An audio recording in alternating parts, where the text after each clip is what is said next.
Bonjour à tous et bienvenue dans votre émission Face à Face avec Fatou Abdoulaye sur Afrique 1.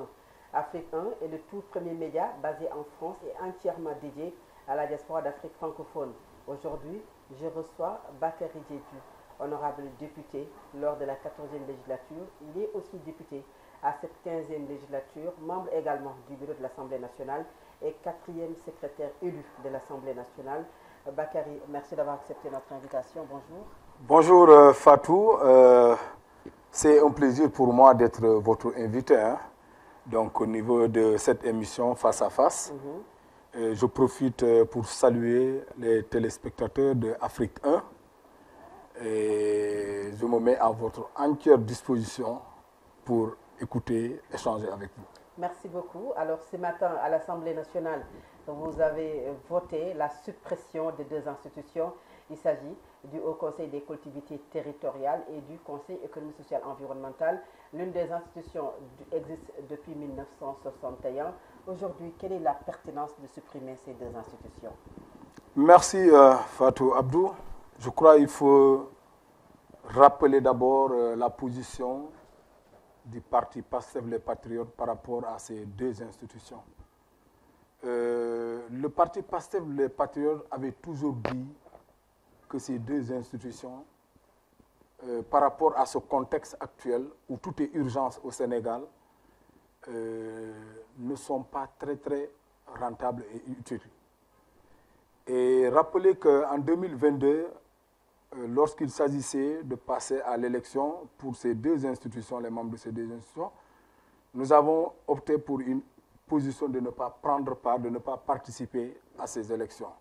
Cela veut dire que nous n'avons pas souhaité envoyer des membres au niveau de ces institutions. Pourquoi? Parce que nous, on s'est toujours dit que ces deux institutions, à la limite, c'est une surcharge institutionnelle. Et que passer outre ces deux institutions permettrait d'orienter les allocations budgétaires dédiées à ces deux institutions dans d'autres secteurs. Voilà pourquoi, à l'époque, en 2022, nous n'avons pas voulu participer à ces élections. Quand on est arrivé au pouvoir en mars 2024, nous avons voulu passer encore par la suppression, depuis il y a 3 mois derrière de cela, nous avons voulu introduire, le gouvernement avait introduit un projet de loi, le projet de loi 11-2024, pour faire une révision de la Constitution, devant amener, n'est-ce pas, aboutir à la suppression de ces deux institutions. Malheureusement, à l'époque, il y avait une majorité qui était là et qui n'avait pas facilité les choses, donc le projet de loi a été rejeté. Je dois dire, par rapport à ce rejet, ce n'était pas peut-être par rapport à un intérêt général qui était là, mais c'est parce que tout simplement les gens qui étaient dans ces institutions, qui étaient en majorité nommés par le président sortant, Macky Sall, pour ne pas le nommer, les gens avaient appelé les collègues ici à l'Assemblée pour leur dire attention, ce sont vos collègues, vos amis de parti qui sont au niveau de ces deux institutions. Vous n'allez pas liquider vos camarades de coalition. De Benno Bokk-Yakaar. De Benno Bokk-Yakaar à l'époque. C'est comme ça que les gens disaient. Et ils leur disaient que, attention, quand les gens là terminent avec nous, ils viendront vers vous avec la dissolution de l'Assemblée nationale. Donc, malheureusement, les gens, par rapport à un intérêt général qui était là, ils ont préféré défendre leurs camarades de parti plutôt que de défendre l'intérêt général. Je dois dire l'intérêt général parce que ici, par exemple, le communiqué du Conseil des ministres du 11 décembre dernier, on dit que l'allocation budgétaire qui devrait permettre à ces deux institutions, n'est-ce pas, de fonctionner, toutefois dissoute, ce sera orienté vers la prise en charge effective des problèmes d'éducation. Particulièrement, le problème qui est indexé, c'est le déficit d'enseignants dans le système éducatif sénégalais. Donc, le gouvernement dit que 2025, on commence le programme de recrutement d'urgence des enseignants. 2026, on va rééditer ça. 2027, on va rééditer ça. Parce qu'il faut se dire que si on va dans l'intérieur du pays, peut-être qu'ici à Dakar, c'est moins sensible, mais quand on va à l'intérieur du pays, comme les régions comme Matam, les régions périphériques comme Kolda, Ziguinchor, c'est des régions de laboratoire. Les enseignants commencent, quelques années après, quand ils ont la main, ils demandent souvent une affectation. Et c'est un éternel recommencement. Donc quand le gouvernement dit que cette fois-ci, ils vont vers un recrutement massif durant ces 3 prochaines années d'enseignants, je pense que c'est une bonne chose. et on voit tout le sens et tout l'intérêt de dissoudre ces deux institutions. Et alors, aujourd'hui, est-ce que cet argument de rationaliser les dépenses peut tenir au moment où il y a de nombreuses agences aujourd'hui au Sénégal? Des agences où, lorsque vous étiez au pouvoir, vous avez dénoncé cette pléthore d'agences au Sénégal. Le gouvernement, dans son communiqué du 11 décembre dernier, dit les allocations issues de la dissolution de ces deux institutions et des agences. Voilà le communiqué du Conseil. Le Conseil des ministres a parlé d'évaluation des agences, en fait. Non, il dit l'argent qui était destiné à ces deux institutions qui seront dissoutes et certaines agences qui seront dissoutes va permettre de financer.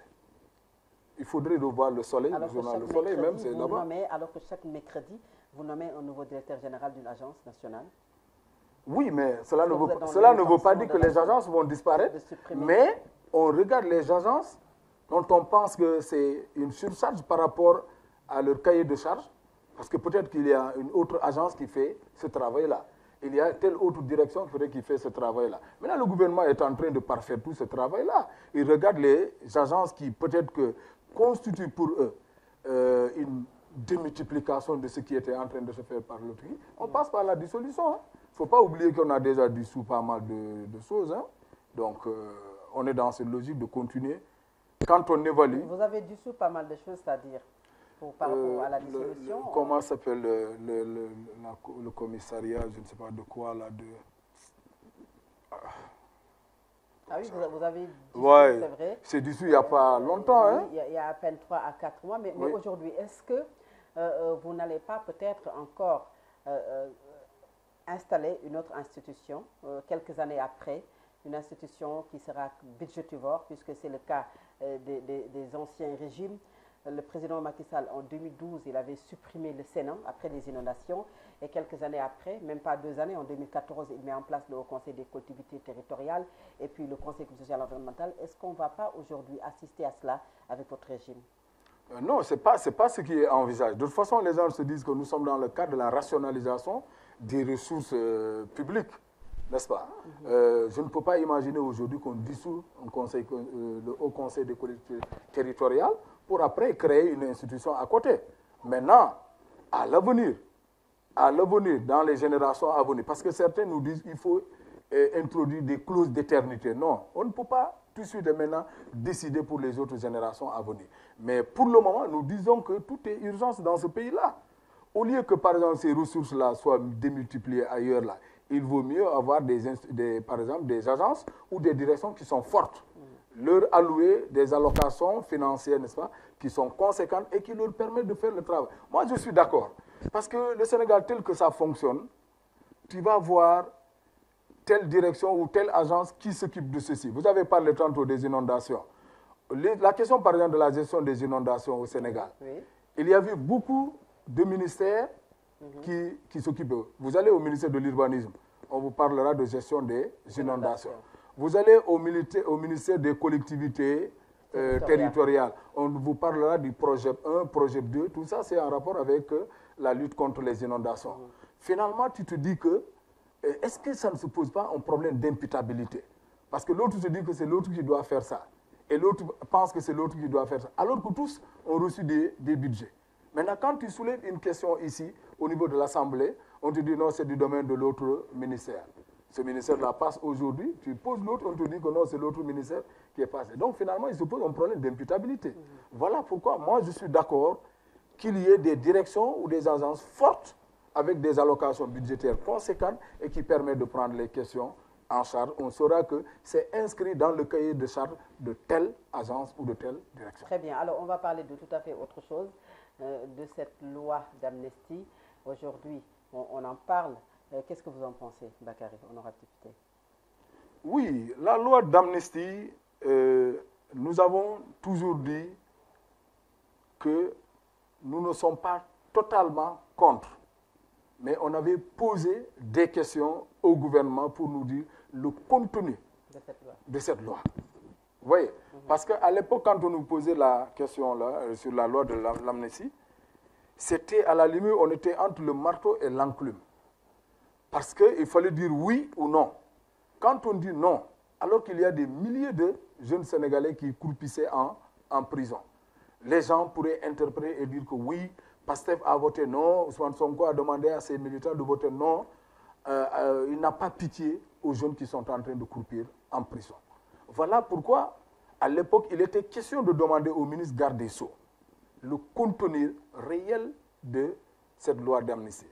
Et la question était de savoir, est-ce que les crimes de sang faisaient partie de cette loi d'amnistie? Est-ce que les questions de torture, qui sont des questions de préoccupation internationale, est-ce que ces questions également sont incluses dans la loi d'amnistie? Voilà la question qu'il fallait soulever. Quand la ministre garde des Sceaux avait dit « oui, les crimes de sang font partie de ce qui sera amnistié », nous, on s'est dit qu'on ne vote pas la loi d'amnistie. Voilà pourquoi on ne l'avait pas voté à l'époque. Maintenant, aujourd'hui, pour les générations à venir, il y a eu des cas de torture perpétrés au niveau de ce pays. Certains même qui étaient visibles parce qu'il y avait des caméras et tout, la télé et tout. On voyait carrément des gens qui opéraient à ces atrocités. Comment on peut combattre jusqu'ici, arriver au pouvoir? Maintenant, on accepte ce que l'autre a voulu nous dire, le président Macky Sall et son camp. Vous allez oublier par force. Vous allez pardonner par force. Je vous pardonne par force. Non, celui-là qui est victime de la chose, c'est celui-là qui peut pardonner. Mais ici, c'est son camp qui a voté cette loi d'amnistie. Et vous l'avez dit, il n'y a pas de réconciliation sans vérité. Oui. Aujourd'hui, le ministre de la Justice annonce des enquêtes. Mais est-ce qu'on peut faire des enquêtes sans pour autant abroger cette loi d'amnistie? Les enquêtes, je pense qu'ils en ont. D'après le ministre, ce qu'il a dit, ils y sont. Bon, c'est un dossier éminemment juridique et lui, c'est un acteur du terrain. Il connaît mieux les procédures.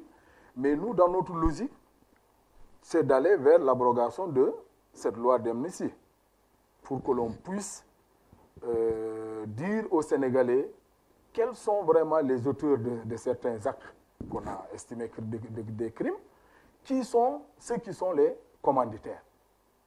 Je crois qu'on va vers ça. Et ce sera beaucoup plus important lorsque cette loi-là, n'est-ce pas, est abrogée et que maintenant, de véritables choses, la machine judiciaire par rapport au processus, n'est-ce pas, d'enquête et autres, puisse vraiment être lancée. Maintenant, ce que vous dites, je crois que c'est pertinent. Quand est-ce qu'il est plus opportun de démarrer, de mener cette enquête? Je crois que c'est lorsque la loi sera carrément abrogée, à mon avis. Alors, vous dites aujourd'hui qu'à vous entendre, on a l'impression qu'il y a un seul responsable de ces morts, alors qu'il y a quelqu'un qui a appelé au mortal combat. Quelle est sa responsabilité? Non, lui, il a appelé à un mortal combat. Oui. Mais avec quelle arme? Avec quelle arme? Les manifestants. Il a appelé les jeunes à sortir, non, c'est la constitution, n'est-ce pas, sénégalaise qui permet, n'est-ce pas, de résister quand on sent qu'on est opprimé, quand on sent qu'on est injustement traqué. Le pays nous appartient, nous tous. Ce n'est pas parce que tu es là au pouvoir que tu vas utiliser l'État, n'est-ce pas, contre les Sénégalais. Les Sénégalais ont le droit de dire que ça, on ne vous a pas élu pour ça. Voilà pourquoi les gens ont dit que la Constitution nous donne la possibilité de résister lorsque nous nous sentons opprimés. Donc nous, c'est dans ce sens qu'on était là. Et il faut se dire, attendez, il faut se dire... Est-ce qu'il est juste d'imputer la responsabilité à seulement le président Macky Sall? Non, vous savez, Fatou, tel que ça s'est passé, il y avait un troupeau d'agneaux enfermé quelque part. Et des lions qu'on a envoyés dans ce troupeau d'agneaux. Les gens étaient armés, pendant que les manifestants n'étaient pas armés. Oui. Donc ceux-là qui tiraient, ceux-là que tout le monde a vu sur les images, à côté des forces de police. Que dire? Qui protège ces gens-là? Le fameux numéro 9, tout le monde en parle. Il n'était pas du côté des manifestants. Donc moi, je voudrais qu'on dise que les manifestants, on a vu des manifestants tirer sur ceci. Il n'y en a pas, à part des spéculations. On accuse les gens. Des fois même, on arrête les gens, on met quelque chose à côté et on dit qu'on a trouvé la chose là avec les gens. Encore une fois, moi je dis que les manifestants, au-delà du fait d'envahir la rue, crier en masse, ils n'étaient pas armés. Oui, alors aujourd'hui, l'ex-garde des Sceaux, Aïssata Tall Sall, parle de l'impossibilité d'abroger cette loi. Elle ajoute que c'est plus facile à dire qu'à faire. Qu'est-ce que vous répondez? Non, vous avez entendu également ses amis avocats, n'est-ce pas, qui lui ont répondu. Maître Bamba Cissé en a fait une sortie virulente pour recadrer et dire qu'il y a la possibilité. Donc les techniciens du droit, ce sont eux qui se renvoient la balle entre eux. Mais donc aujourd'hui, si le pool d'avocats de PASTEF n'avait pas toutes les informations requises par rapport à la possibilité, je pense qu'il n'aurait pas dit à haute et intelligible voix que l'on va aller vers l'abrogation de cette loi. Maintenant, Aïssata Tall Sall, on peut la comprendre, parce qu'elle sait que beaucoup de choses, elle était là, elle devrait prendre peut-être que les décisions idoines.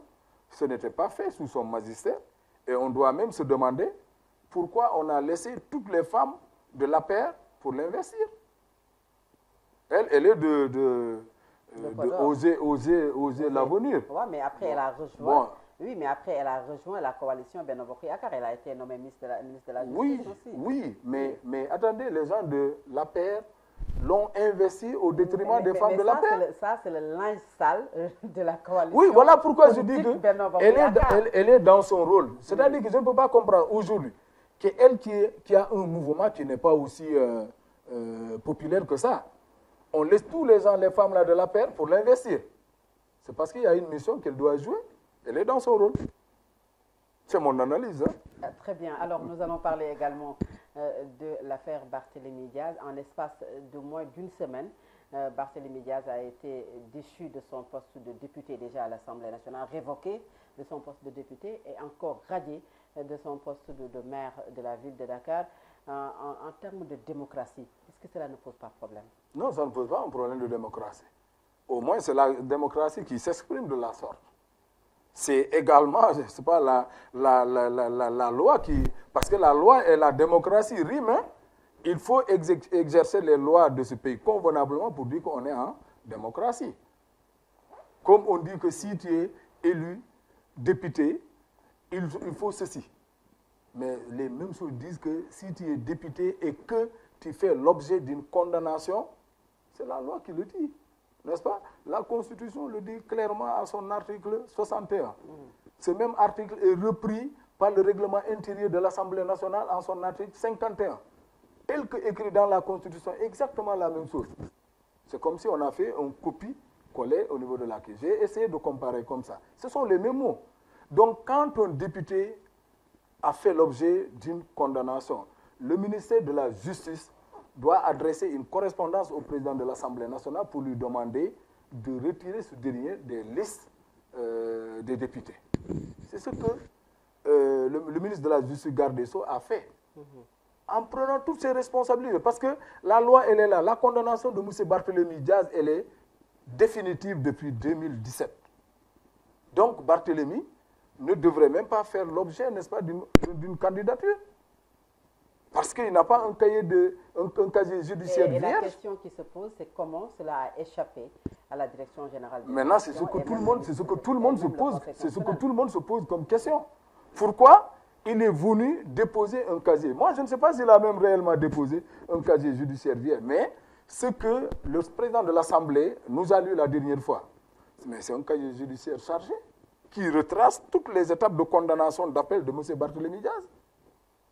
Donc maintenant, il faut se demander pourquoi Maître Aïssata Tall Sall, on parlait d'elle tantôt, pourquoi elle n'avait pas procédé à la demande de radiation de Barthélémy Diaz, alors que la loi dit que c'est lui qui peut demander à l'Assemblée nationale, n'est-ce pas, de radier. En tout cas, elle était l'avocate de Barthélémy Diaz. Elle était l'avocate de Barthélémy Diaz. En 2011, dans l'affaire Ndiaga Diouf. Mais quand Barthélémy était venu ici, je crois en 2023, quand tu lui disais que Yaay Boy,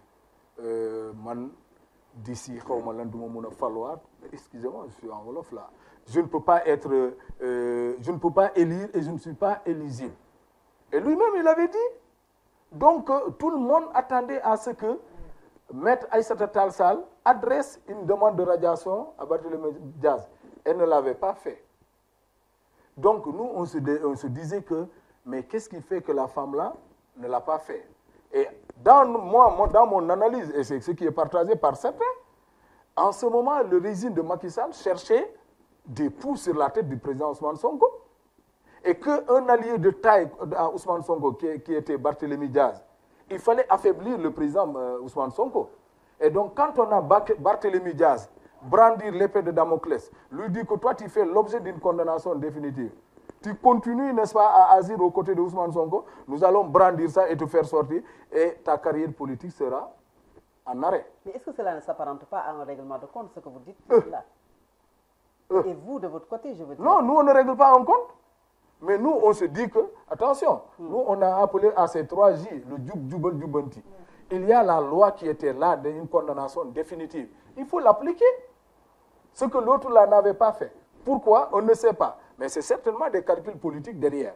Mais nous, quand on arrive, on dit que, il y a une condamnation définitive qui est là. Barthélémy ne peut plus faire partie des députés.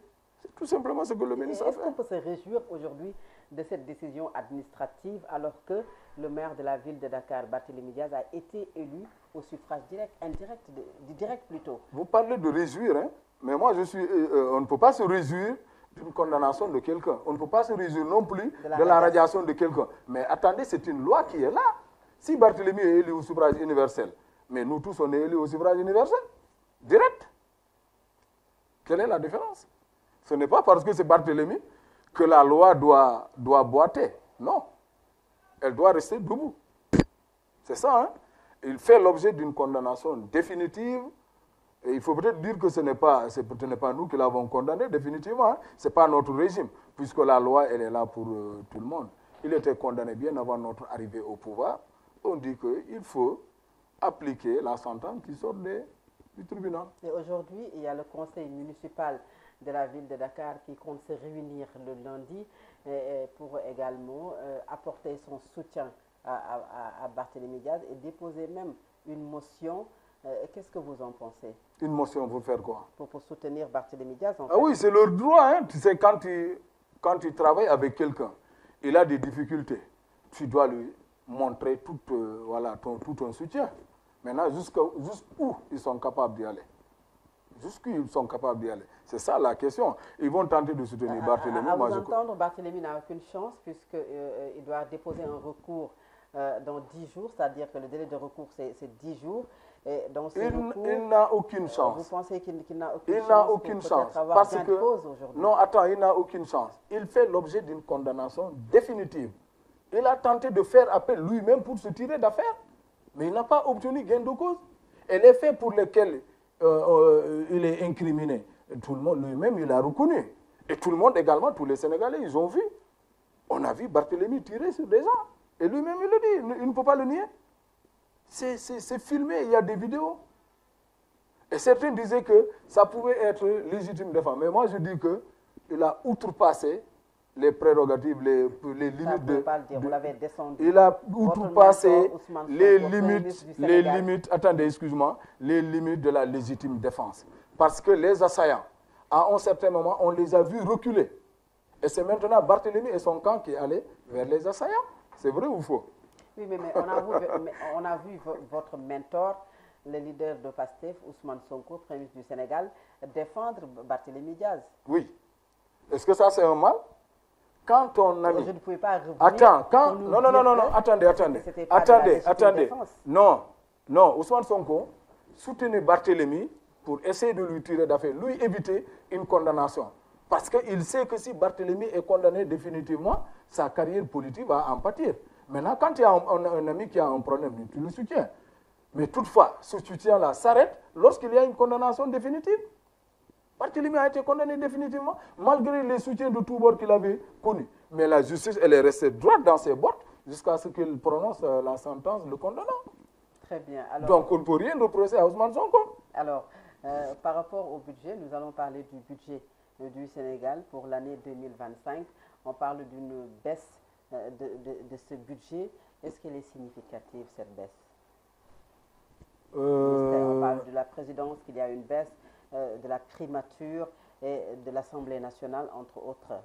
Non, vous savez la baisse de ces institutions, il faut parler de la baisse de ces institutions. Maintenant, par rapport au global, Oui. il faut prendre ça avec des pincettes. Je ne suis pas sûr qu'il y ait carrément une baisse telle que vous pouvez le dire. Mais par rapport à ces institutions... Le budget de ces institutions, je veux oui, dire. Oui, voilà, très bien. Par rapport à ces institutions, il y a bien entendu une baisse. Le budget de la présidence va chuter drastiquement. Drastiquement? Oui, drastiquement. Et ça s'explique. Vous savez, nous, on avait toujours pointé du doigt certains privilèges qui étaient mis autour du président de la République, de certaines institutions de manière globale. On se dit que une personnalité à qui on remet autant de milliards et qui en fait ce qu'il veut, sans rendre compte à personne. On a toujours dit que ces fonds politiques-là, il faut les revoir. Les revoir à la baisse, mais également les encadrer. D'abord, sur le plan baisse, il y a une baisse. Il y a une baisse énorme constatée. Maintenant, par rapport à cette baisse dont vous parlez, à la page 76 et 77 du document avec le titre Annexe 3, tableau récapitulatif, excusez-moi, des dotations et programmes du budget général. La présidence en 2024, c'était 78 milliards 61 millions. En 2025, c'est 78 milliards 61 millions. Il y a pas 78, c'est toujours 78. Oui, c'est non. C'est le même budget. Non, c'est pas ça. C'est pas ça. Ce que j'ai vu dans le document, c'est pas ça. Ouais. Il y a une baisse drastique du budget de la présidence, du budget de l'Assemblée, du budget de la primature. Tout ça, il y a des baisses considérables. Considérables. Très bien. Je ne sais pas où est-ce que tu... C'est dans le document réellement? C'est dans le document. Après, peut-être vous aurez le temps de bien lire ça. Alors, aujourd'hui, quels sont les gros chantiers dans lesquels le gouvernement doit s'atteler? Oui, les gros chantiers, ça ne sort pas des préoccupations des Sénégalais, notamment les questions d'emploi de la jeunesse, les questions d'éducation, les questions de santé. Les Sénégalais ne se soignent pas assez. Parce que tout simplement, nos hôpitaux ne sont pas souvent très bien équipés, n'est-ce pas? L'école également, c'est ça. Maintenant, en disant que l'on réduit, par exemple, le budget de certaines institutions, comme la présidence et autres, oui, c'est un peu pour affecter ça au niveau des différents départements ministériels pour prendre réellement en charge les problèmes des Sénégalais. Vous voyez, par exemple, aujourd'hui, nous sortons du projet de loi consistant à abroger, n'est-ce pas, les institutions ACCT et le CES. On dit que l'allocation du budget de ces deux institutions-là sera orientée vers le recrutement massif du personnel enseignant pour 2025, pour 2026, pour 2027. Ce sera la même chose. Et c'est plus de 70 milliards en 5 années. Oui. Donc, c'est une question majeure, la question de l'éducation. Ce sera la même chose pour, par exemple, la baisse du budget de la présidence, de l'Assemblée nationale, du Premier ministre. Tout cela sera orienté dans les autres secteurs. Et ça permettra de prendre en charge naturellement, créer des emplois quelque part pour que les jeunes puissent travailler. Ça permettra également de construire des infrastructures sanitaires, entre autres. Hein. Très bien. Ouais. Alors, c'est la fin de cette émission. Votre dernier mot, honorable député Bakary Diédhiou? Oui, encore une fois, me réjouir de l'invitation que vous me faites en me recevant sur votre chaîne de télévision Afrique 1. Ça m'a permis de faire un tour de l'actualité brûlante au Sénégal.